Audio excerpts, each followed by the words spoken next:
Afternoon, empaths. I wanted to do a video on a very important topic for those of us recovering from narcissistic abuse, and this is especially true for INFJs and ENFJs, and that's how our abusers and their flying monkeys and everyone in that narcissistic circle tries to label us some form of mentally ill or crazy, bipolar, what have you.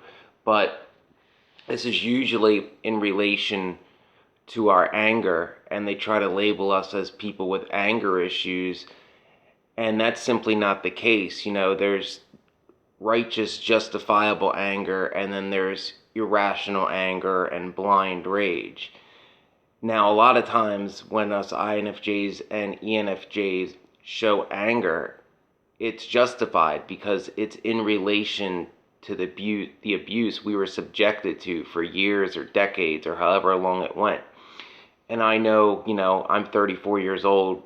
I would say people my age, a little bit younger and certainly older, who were subjected to narcissistic abuse in their upbringing, back when I was a kid in the 90s or a teen in the 2000s, there really was no understanding for what narcissistic abuse was. Like, that was the frustration of my anger back then towards the abuse, and I'm sure for a lot of you too, is that you knew something was wrong.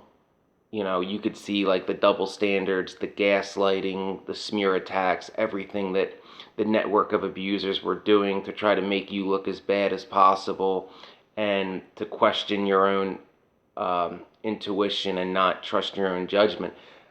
But narcissistic abuse wasn't really understood back then. I mean, there was no YouTube, there was no channels like this or Ollie Matthews and others explaining it to people. So you had this anger, but you had this frustration of you knew something was wrong, but you really had, there were no words like gaslighting now. There were no words to describe it. You couldn't really describe rationally or coherently what was going on in your life, what the abuse was entailing. You just simply knew something wasn't right. You knew, at least intuitively, that what was going on, what was happening to you was wrong, but you really had no outlet to, get it out in complete thoughts, discuss it with other people that were going through the same thing or something very similar. And there was no place really to learn up on the tactics and understand what was happening to you. That just wasn't the case back then. I mean, unless, you happen to, perhaps if you went to university and studied psychology. But by and large, there was no outlet for those of us that are victims of narcissistic abuse, up until fairly recently, last decade anyway. I mean, I didn't understand it myself until I stumbled across some videos in 2014. Because a lot of us that go through narcissistic abuse, though we know something's wrong, we think we're the only ones. Like, we think, our abusers are these masterminds and they have everybody fooled. And they don't fool everybody, they do fool some people.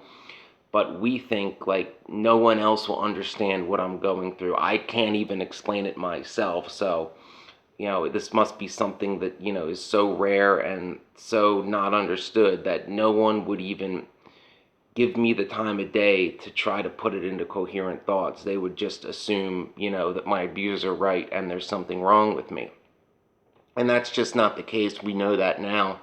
And that's a big part of narcissistic abuse recovery, is channels like this and others, so we can discuss what happened to each of us and, relate our stories and understand that we're not alone. As bad as it is to know that there were so many people that went through similar what we went through, it's nice to get the validation from each other and realize that there's nothing special about our abusers.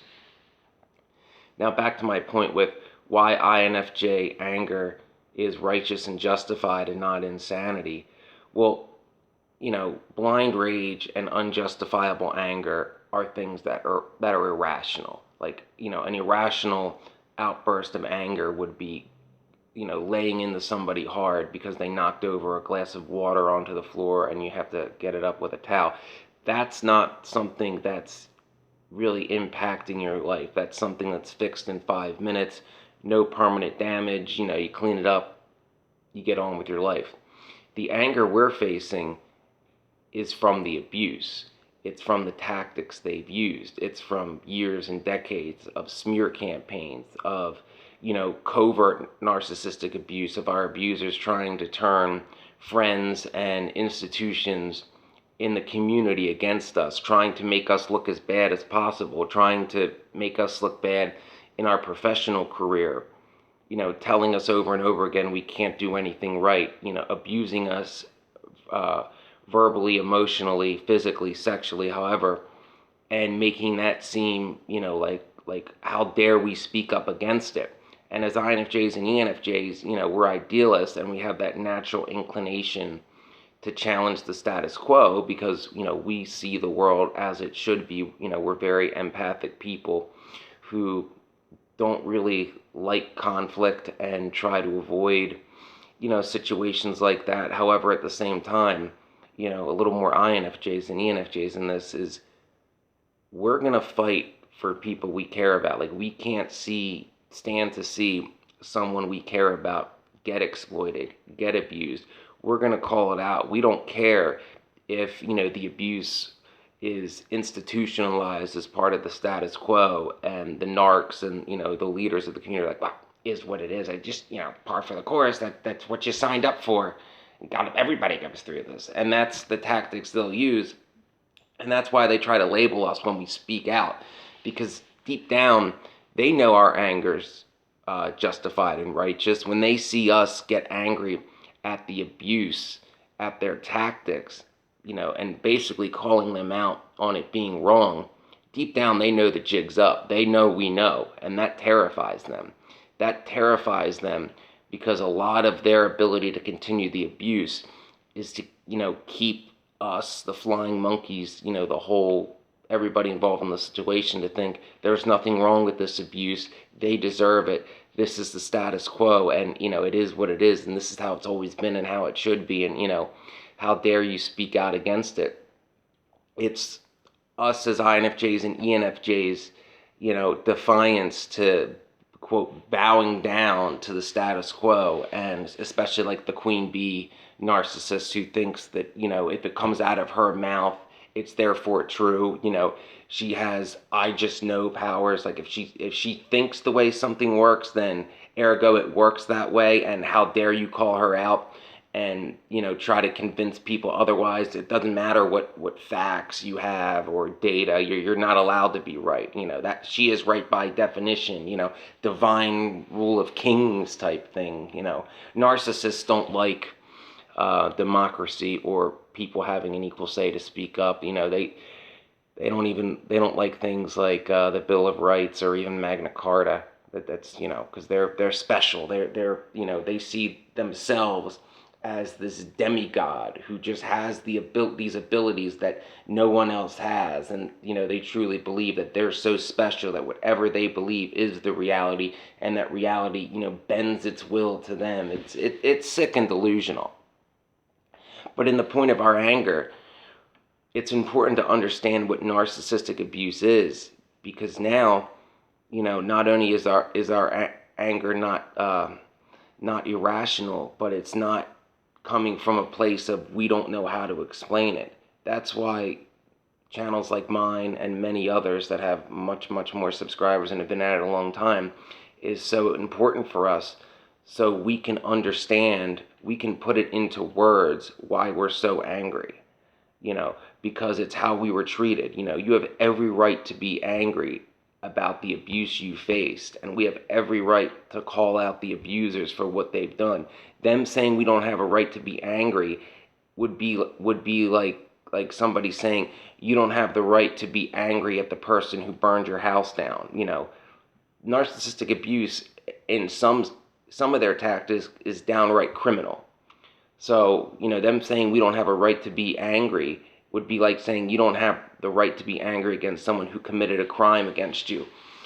And narcissists truly believe we don't have any right to be angry. Like I've said before, they view us as second-class citizens and themselves as demigods. So us standing up for ourselves is breaking the status quo of their, little narcissistic circle.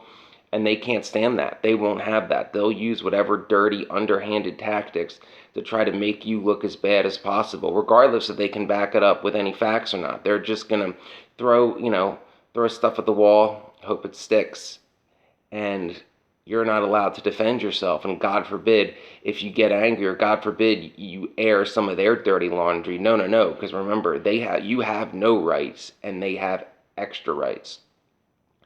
But it's perfectly rational and reasonable to be angry over abuse you faced, or to stand up for the abuse of others and call out the abuser. That doesn't make you crazy, or have some kind of mental disorder like bipolar.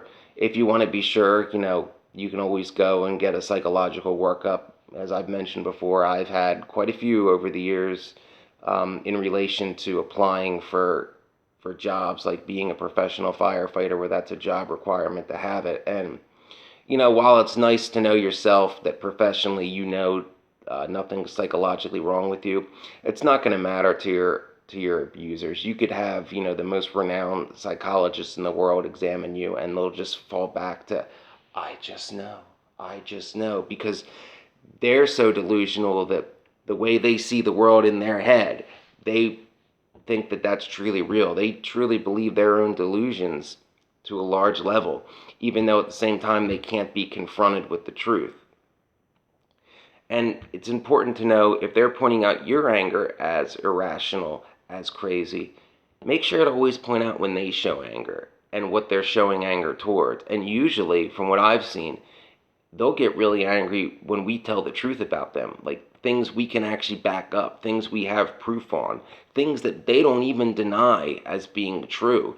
But their anger is over, well, how dare you say that about me? Like, don't you know who I am? They see themselves as this made up authority figure with this, divine right sort of to be a leader. And understand, unless we call out their behavior, unless we show our anger towards their abuse, towards their exploitation of you and others that they've done it to, then the status quo will never change. So in a way, our anger is needed. It's needed to show people the effects of what a narcissistic abuse can do to somebody, and how that never goes away, how that abuse sticks with you, at least for a very long time. But I will say, in order to do that, in order to, be willing to get angry and call people out, as it is in our nature, it's important to research narcissistic abuse and understand the tactics, know words like gaslighting, know how to explain it. Because to some people, while, the narcissists and their flying monkeys will never change, to the average person that, may be at a family event or something, where the narcissist tries one of their tactics and you call him out on it, the average person, a lot of the times, will understand what we're saying if we can put it into coherent thoughts and explain it in detail, and basically, put the pieces together for them and show them what the whole puzzle looks like.